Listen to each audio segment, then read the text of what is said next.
सुप्रभात बंधुगण। प्रभु जीशु ख्रीष्ट नाम प्रेम नमस्कार जनाए तत्संगे संगे आज समीक्षा कार्यक्रम को आपण मानक स्वागत जनाए। आसतु आज प्रभु को गौरव देउ प्रशंसा करू करू तांका नाम पूचीकृत करू करू आउ एक अध्याय मध्य को प्रवेश करिबा जहा प्रथम तिमोथी तार 4 पर्व 12 पदर लेखा हुए। तुम्हार यौवनावस्था सकाशे कहीं तुम्भको तुच्छ न करू, किंतु वाक्य रे, आचरण रे, प्रेम रे, विश्वास रे और पवित्रता रे विश्वासी मानकर आदर्श स्वरूप हुआ।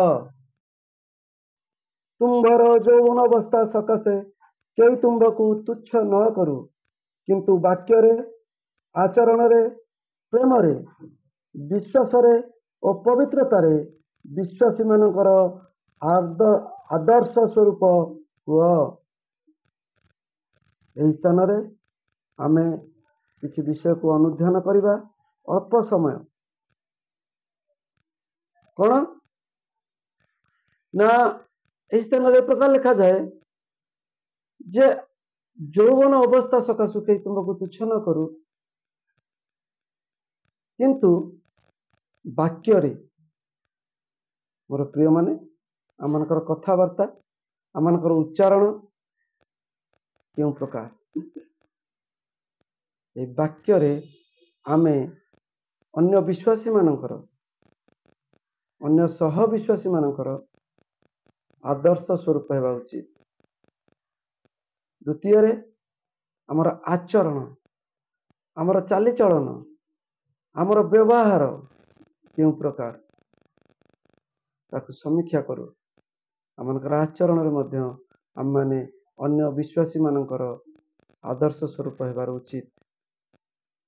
तृतीय आम देखु प्रेम रे ख्रीष्टीय जीवन प्रेम रे भरा, किंतु आम जीवन आज क्यों प्रेम रे भरपूर्ण, आमर जीवन आज क्यों प्रकार प्रेम रे परिपूर्ण चिंता करिबा।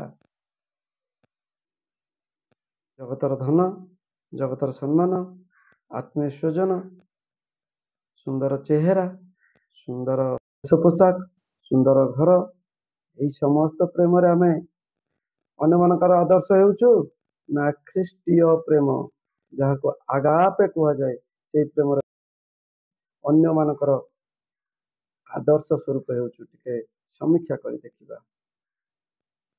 विश्वास रे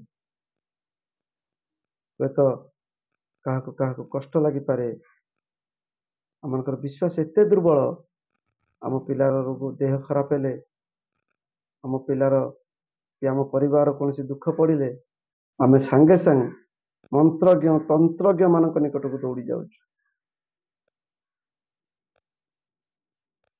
आम को विश्वास रे अन्य मान आदर समीक्षा करवा। पवित्रता क्यों ठारे अच्छी आमनकर पवित्रता क्यों स्थान अच्छी गोटे परीक्षा करवा समीक्षार विषय। पवित्रता रे आम अन्य मानकर आचरण अन्य मानकर आदर्श स्वरूप हेबार अच्छी।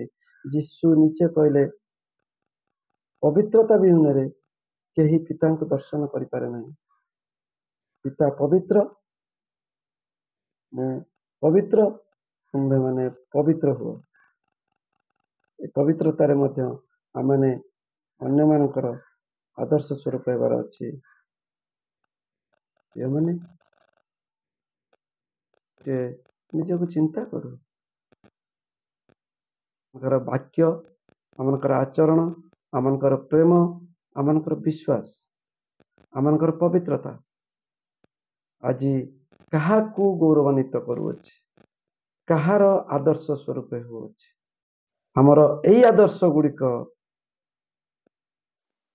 अन्य मानू प्रभु को निकट को आणुची ना यही आदर्श गुड़िक मानू प्रभु को निकट दूर को नहीं जाउछि। दया करी समीक्षा करिबा जदि आम उणा पड़ी अच्छु सजाड़ी नेबा प्रभु को गौरव व्यवहार हेबा। प्रभु प्रत्येक जन को आशीर्वाद करंतु। धन्यवाद।